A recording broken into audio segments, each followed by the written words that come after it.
What's going on, everybody? Welcome to Hillside Memorial Park here in Los Angeles, California.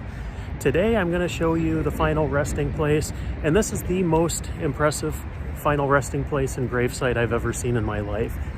And the guy's name was Jolson, and he was one of the greatest performers of the 1920s.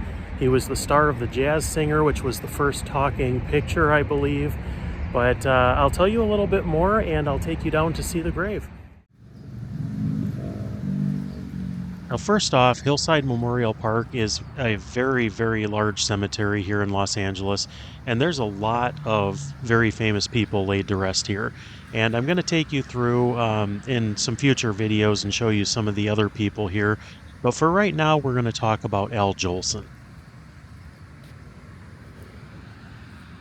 If you come to visit him, once you first pull into the cemetery, he's on the right-hand side up the hill, and you cannot miss it. It is a massive monument, and we're going to go up the hill, and I'm going to show you the monument kind of from both angles because it is a very impressive final resting place.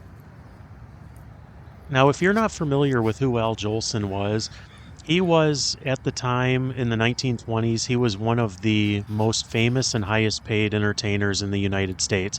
He was not only famous in the U.S., but around the world. I mean, he was one of the top stars. And one of the things that I find kind of weird is that today a lot of people, when you mention Jolson, don't have any idea who he is. And he was one of the people that started, he was the star of one of the first talking pictures, The Jazz Singer. And that was probably the thing he was best known for, but he was a vaudevillian, he was a singer, an actor. He could pretty much do it all. He was born in 1886, and he self-billed himself as the world's greatest entertainer. Now, he was known for his shamelessly sentimental, kind of melodramatic approach with performing, and he popularized many of the songs that he sang. He was referred to it by modern critics as the king of blackface performers, which back then was a pretty big form of entertainment. Today, you'd never be able to get away with it. But if you take a look at this monument, it is just spectacular. Words can't explain the size of this, and the video probably doesn't show it either. But this is the final resting place of Jolson. And this awesome monument on top of it. Now, I'm not sure if you are going to be able to see this on camera, but there's a beautiful painting on the top of this. And it's at the top of the hill. It's spectacular. Now, as I said before, Jolson was probably best known for his role in The Jazz Singer, which came out in 1927. It was known as the first talking picture ever done. And if you think about it, that was almost 100 years ago. This right here is the view from the top of the hill. Now, as you can see, this waterfall flows down quite a ways, and in the background you can actually see the highway. So from the highway, you'd be able to see Jolson's gravesite up here. It's pretty incredible. Jolson was probably best known for the Jazz Singer. He was in a lot of films. He was in Say It With Songs. He was in Mammy, Big Boy. The Singing Fool. I mean, he was in a lot of different things. Over here they have a statue for him.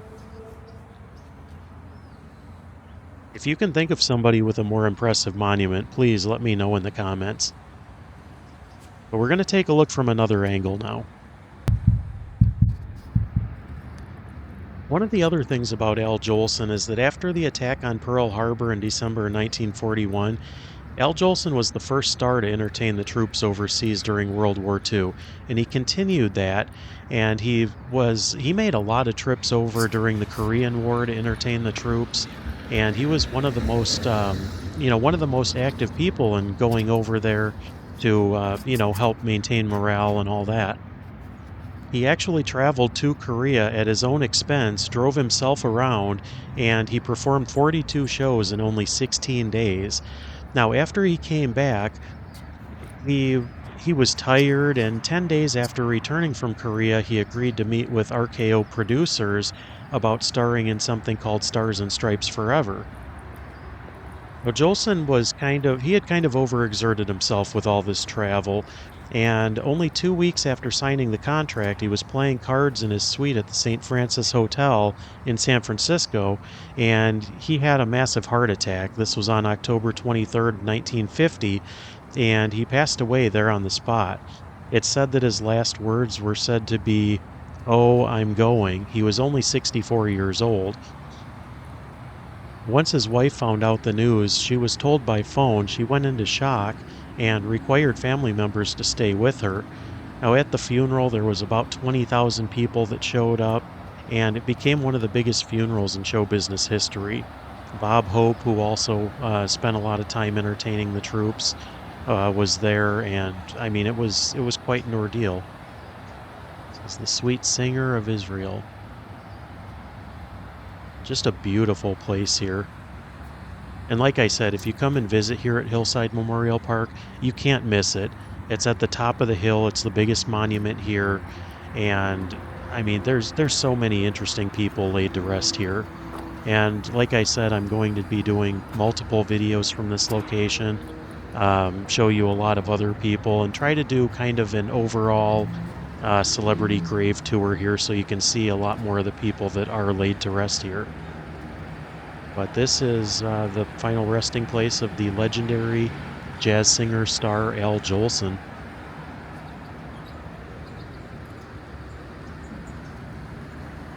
I was pretty excited to come here because this is honestly the first time I've ever been to Hillside Memorial Park, but there are a lot of interesting people laid to rest here, so I'm excited to do more videos from this location. But just take this in. This is beautiful. But that's really all there is for today. Thanks so much for watching. I hope you enjoyed it. Stay tuned. There's going to be a lot more coming from this location. Thanks so much for watching, and take care, everybody.